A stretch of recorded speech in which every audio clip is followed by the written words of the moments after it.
एक हिस्टोरिक दिन है। आज से 1 साल कबल पाकिस्तान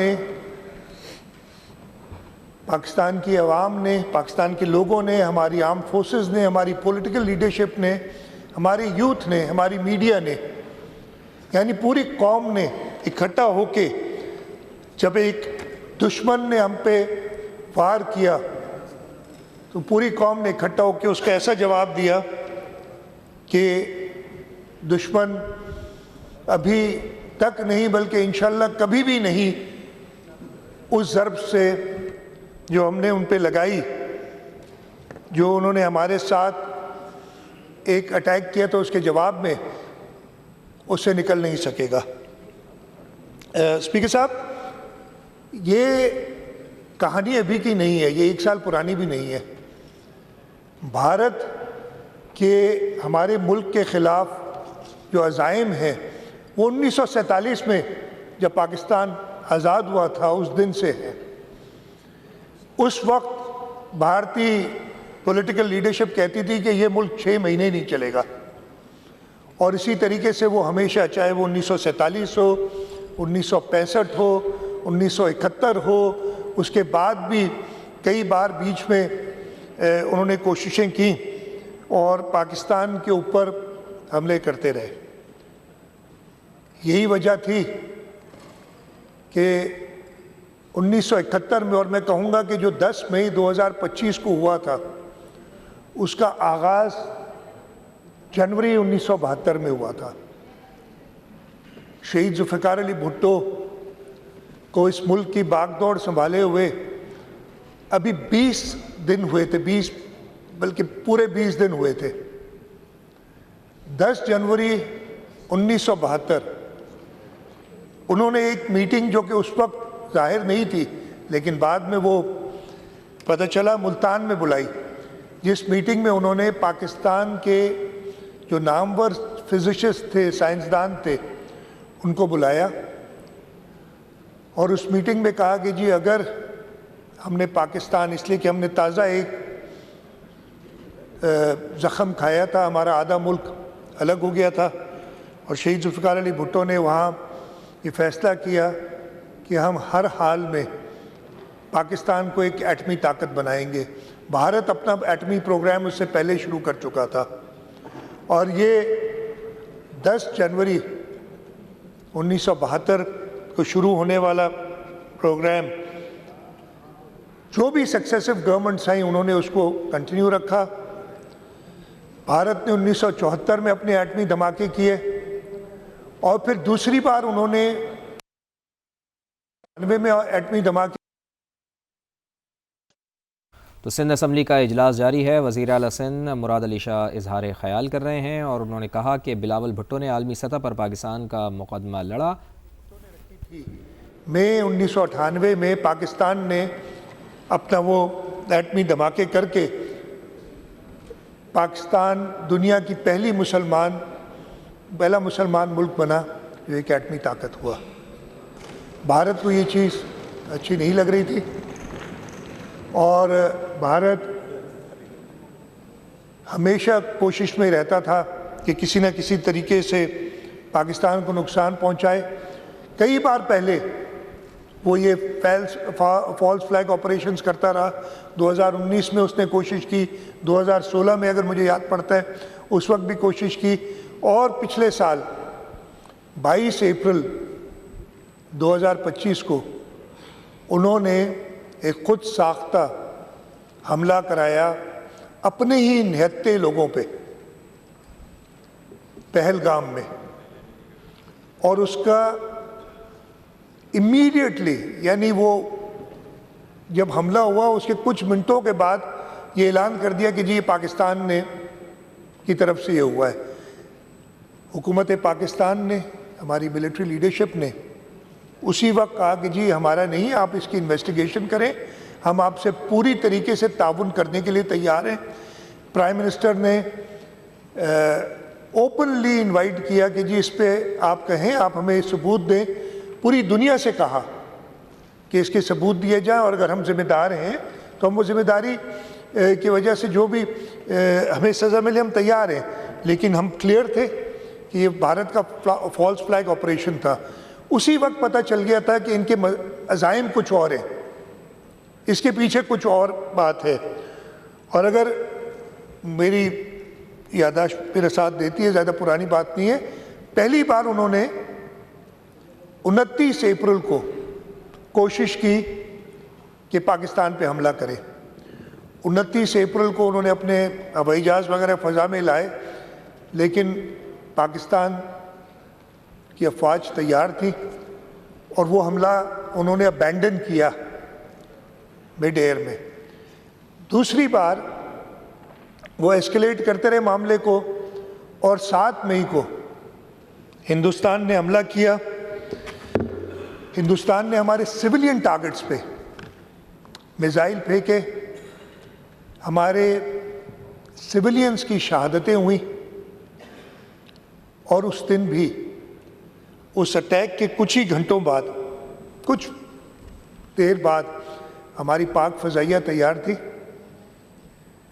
और शायद ही दुनिया में कोई ऐसा एग्ज़ाम्पल मिलता हो, कोई ऐसी मिसाल हो कि इतना स्विफ्टली वो जवाब दिया गया।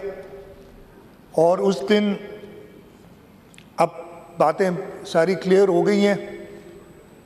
7 और 8 मई की दरमियानी रात हिंदुस्तान के हमले के बाद भारत ने जो हमला किया था हमारी सिविलियन टारगेट्स पे, जिसमें हमारे सिविलियन शहीद हुए, हमारे रिटेलिएटरी जो एयरफोर्स का ऑपरेशन था उसमें उनको गरूर था जिस पे उनका वज़ीर आज़म कहता था कि 2019 में उसने कहा अगर हमारे पास ये राफ़ेल होते तो आज बात कुछ और होती। अब वो राफ़ेल ख़रीद चुके थे, लेकिन राफ़ेल चलाने के लिए भी दिल गुर्दा चाहिए। जहाज़ बहुत अच्छा है,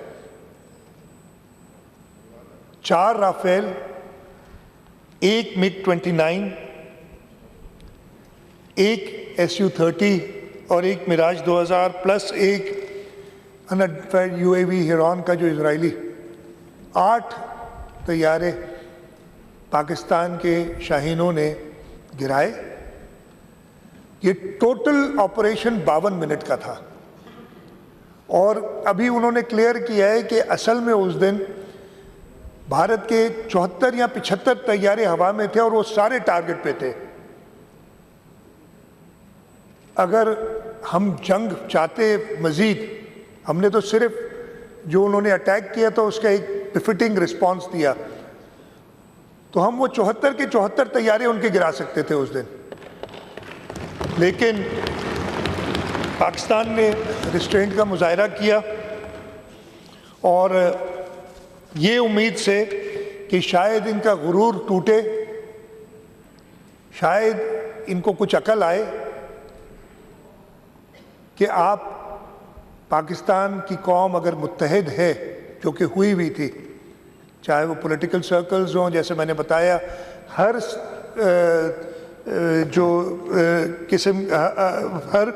every stakeholder was on the same page और हमारी कोशिश यही थी कि उसी दिन उनको उनकी अकल ठिकाने आ जाए। लेकिन आपको याद होगा अगले दिन ही 8 तारीख को फिर उन्होंने ड्रोन उड़ाने शुरू किए और वो कराची तक पहुंचे। वो भी हमारी अफवाज ने और हमारे सिविलियंस ने कई जगह पे 77 ड्रोन्स कहते हैं या शायद उससे भी ज़्यादा हों, वो गिराए। 9 तारीख को कुछ खामोशी थी। हाँ, 8 तारीख की रात को वो ड्रोन्स चलाने के बाद उन्होंने प्रोपेगेंडा शुरू किया। उनकी मीडिया ने पूरा पाकिस्तान कब्जे में ले लिया था अपने ख्वाबों में। वो कराची पोर्ट को भी तबाह कर चुके थे। लाहौर के अंदर तो वो बैठे हुए थे और चाय पी रहे थे। मैं कराची पोर्ट की सिर्फ बात बताता हूँ आपको कि जब ये बात पता चली तो रात को थोड़ा लेट था, इतना लेट नहीं था, 11 साढ़े 11 का टाइम था। मैंने कांटेक्ट किया नेवल अथॉरिटीज़ से कि ये पता तो करें क्या हो रहा है। तो जो जवाब उन्होंने मुझे दिया था कि इस वक्त वो हमसे 200 किलोमीटर दूर हैं, उनका हर इंच हम मॉनिटर कर रहे हैं, उनमें हिम्मत नहीं हम पे हमला करने की। और हुआ भी ये, एयरफोर्स और आर्मी ने तो कोशिश की, नेवी की तो हिम्मत ही नहीं हुई कि वो समंदर की तरफ से हमारी तरफ आए, इसलिए कि हम तैयार थे, अपने दिफा के लिए तैयार थे। 9 तारीख खामोशी छाई हुई थी, वो 8 की रात को जो उन्होंने मीडिया पे उड़ाया था, और लोग अभी वो हंस ही रहे थे कि 9 तारीख को उन्होंने रात को दोबारा लेट नाइट हमले शुरू किए। नूर खान एयरबेस पे हमला हुआ, हमारे सूबे में सखर में रात को हमला हुआ, तकरीबन 2 या 3 बजे थे। सखर में जब हुआ तो मुझे उठाया गया था उस वक्त कि जी सखर पे मैं कांटेक्ट में था, सखर की इंतज़ामिया से साथ मिलके काम कर रहे थे। और उसी वक्त फील्ड मार्शल सैयद आसिम मुनीर ने इजाज़त ली कि जी अब हमें रिटेलिएट करना चाहिए। ये जो पूरा 24 अप्रैल के बाद शुरू हुआ था मार्का हक, फील्ड मार्शल आसिम मुनीर ने इनिशिएट किया ऑपरेशन, जो उन्होंने ऑपरेशन सिंदूर एक किया था, उसके जवाब में ऑपरेशन बुनियान मरसूस। अगर इसका नाम अब सबको पता है, सीसा पिलाई हुई दीवार कुरान शरीफ की आयत में जिक्र होता है, लेकिन हमारी जो सोच है इससे भी जाहिर होती है। दीवार आदमी डिफेंस के लिए बनाता है, तो हमारा वो ऑपरेशन भी इन डिफेंस था, हम अग्रेसर्स नहीं है, हम कभी नहीं रहे, हम हमेशा अमन चाहते हैं। लेकिन हम दुनिया को ये बता दें कि हमारी इस सोच को हमारी कमज़ोरी ना समझा जाए। जब भारत ने वो कमज़ोरी समझा तो उसको उस दिन मज़ा चखा दिया था। कुछ ही घंटों में फजर के टाइम पे बुनियान मरसूस ऑपरेशन का आगाज़ हुआ। बॉर्डर पे तो 8 तारीख को 9 तारीख को भी स्कर्मिशेस हो रही थी, पंजाब और हमारा आज़ाद कश्मीर का जो बॉर्डर है उस पर। जब उन्होंने रात को देर से, जैसे मैं बताया कि नूर खान बेस पे, रहीम यार खान में, सखर में अटैक्स किए, पाकिस्तान ने फ़ैसला किया। और फजर के वक्त जो बुनियान मरसूस वो शुरू हुआ, तो मैं उसके अंदर कुछ ही घंटों में पाकिस्तान ने 26 मिलिट्री टारगेट्स किए। उन बुज़दिलों ने हमारे सिविलियंस को टारगेट किया था, पाकिस्तान ने किसी सिविलियन जगह को टारगेट नहीं किया। और जिसमें 26 में से 15 एयर बेसिस थे, सूरतगढ़, सिरसा, नालिया, आदमपुर, भटिंडा, बरनाला, हलवारा, अवंतीपुर, श्रीनगर, जम्मू, उधमपुर, मामून, अम्बाला और पठानकोट। ये वो सारी एयरफील्ड्स थी जहाँ से वो अपने ऑपरेशंस इनिशिएट कर रहे थे। अपने डिफेंस में इन सबको निशाना बनाया 15 को।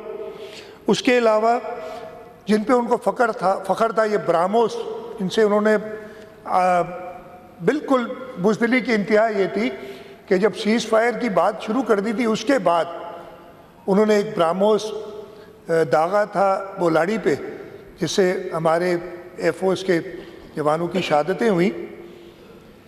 उस ब्राह्मोस की 2 स्टोरेज फैसिलिटीज़ ब्यास में और नागरोता में, इनको डिस्ट्रॉय किया। इनको बड़ा फ़ख्र था, अगेन इक्विपमेंट में कोई नहीं है, गाड़ी बहुत अच्छी हो सकती है, अगर उसको चलाने वाला ड्राइवर अनाड़ी हो तो वो ज़रूर एक्सीडेंट करेगा। उन्होंने जो S-400 उनका सिस्टम था, जो कि जहाज़ों और मिसाइल्स को काउंटर करने के लिए बनाया है। और मैं S-400 के बारे में बता दूं कि ये S-400, इसका नाम 400 इसलिए कि 400 किलोमीटर दूर निशाना दाग सकता है। 400 किलोमीटर की इसकी रेंज है। और जिस स्पीड से ये वो काउंटरिंग मिसाइल्स फेंकता है वो तकरीबन 17,000 किलोमीटर फी घंटा होती है। लेकिन हमारे शाहीनों ने JF-17 थंडर, जिसकी रफ्तार 1500 से 1700 यानी उससे 10 गुना तेज उनके पास इक्विपमेंट था, लेकिन हमारे शाहीनों ने जैसे बताया कि सर पे कफन बांध के, आपने वो तस्वीर देखोगे जब भी ये पायलट्स जाते हैं ना मिशन पे, तो वो अपना लिटरली एक डेथ वारंट साइन करके जाते हैं। उन्हें पता नहीं होता कि वो वापस आएंगे कि नहीं, लेकिन उन शाहीनों ने इस महारत से वो JF-17 थंडर जो प्रेसिडेंट आसिफ अली जरदारी ने अपने पहले दौर में चाइना से लिए थे, इससे पहले जो हमने राफेल गिराए वो भी J-10C थे। आपने देखा होगा प्रेसिडेंट आसिफ अली जरदारी लिए थे और उसको पहला अनवेल भी प्राइम मिनिस्टर यूसुफ रजा गिलानी ने किया था अपने दौरे हुकूमत में। तो ये कंटिन्यूटी जो पाकिस्तान पीपल्स पार्टी की देख रहे हैं आप, चाहे शहीद जुल्फ़िकार अली भुट्टो, जिसकी वजह से हम सब इंडेटेड हैं उसके, इसलिए कि अगर हम आलमी एटमी कुव्वत ना होते तो आप समझ सकते थे कि हमारे खिलाफ क्या क्या हो सकता था।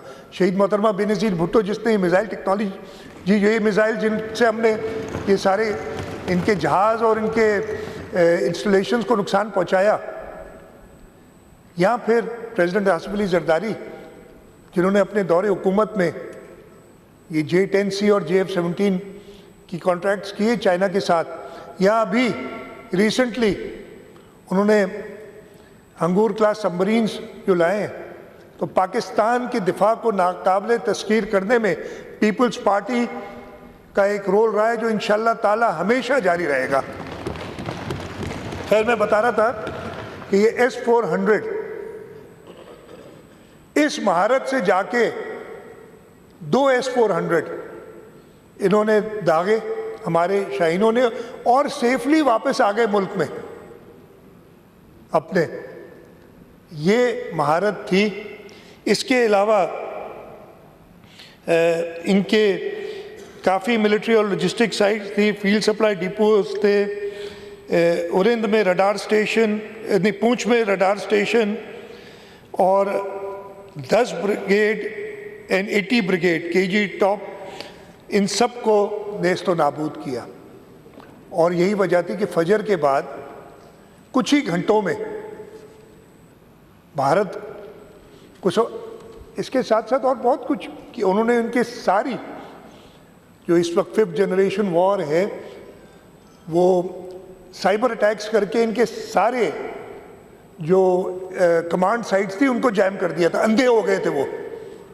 उस दिन अगर पाकिस्तान चाहता तो जंग को और तूल दे के और मज़ीद नुकसानात कर सकता था, लेकिन हम अमन पसंद मुल्क हैं। पहली कॉल पे जब उन्होंने कहा कि जी हम सीज़ फायर करना चाहते हैं, पहुंच गए और प्रेसिडेंट ट्रंप को कहा गया, और उन्होंने जब कहा फील्ड मार्शल रैकेट पे कि उन्होंने प्राइम मिनिस्टर से पूछा कि जी वो सीज़ फायर की बात कर रहे हैं, तो प्राइम मिनिस्टर ने कहा जी बिल्कुल हम सीज़ फायर के लिए तैयार हैं, एक अमन पसंद मुल्क है। और ये मैं आपको बताता हूँ कि सीज़ फायर का ऐलान तो तकरीबन 2 या 3 बजे हुआ था उस दिन, लेकिन सुबह तकरीबन 11:30 बजे मेरी चेयरमैन बिलावल भुट्टो जरदारी से बात हुई इस सिलसिले में। तो उन्होंने कहा नहीं मुझे, उन्होंने कहा मेरी प्राइम मिनिस्टर से बात हुई है and we are going towards a solution. तो उसी वक्त पता चल गया था कि भारत हार मान चुका है और इस पाकिस्तानी कौम के सामने भारत ने अपने घुटने टेक दिए हैं। तो हमें खुशी है, हर जिंदा कौम ऐसे मौक़ों को सेलिब्रेट करता है, और इसी वजह से 10 मई जो मार्का हक का आखिरी दिन था, जब सुबह फजर पे बुनियाद मरसूस ऑपरेशन लॉन्च किया गया, उसको याद करते हुए मैं चाहूँगा कि ये असेंबली यूनानिमसली इस रेजोल्यूशन को पास करे। और उसके बाद अब 1 साल गुजर गया है। 1 साल में देखिए हम कहाँ पहुँचे। इस 1 साल में पाकिस्तान ने, जिसको हमारे दुश्मन कहते थे, हमारे पाकिस्तान के दुश्मन जो मुल्क से बाहर बैठे और जो मुल्क के अंदर भी हैं, वो कहते थे कि पाकिस्तान आइसोलेट हुआ है, हमारे पास बस कुछ करने के लिए नहीं है। लेकिन उस कामयाबी के बाद आज हम उस जगह पे हैं कि दुनिया हमारी तरफ देखती है। दुनिया में अमन, इसलिए कि हम अमन पसंद मुल्क है, दुनिया में अमन कायम करने के लिए पूरी दुनिया पाकिस्तान की तरफ नजरें लगाई हुई है। हमारा ब्रादर मुल्क ईरान पाकिस्तान के लोगों के लिए तराने बना रहा है। अगर प्रेसिडेंट ट्रंप को दुनिया में अमन के लिए कोई नाम याद है तो वो पाकिस्तान की लीडरशिप याद है, उनकी आर्म्ड फोर्सेस याद है।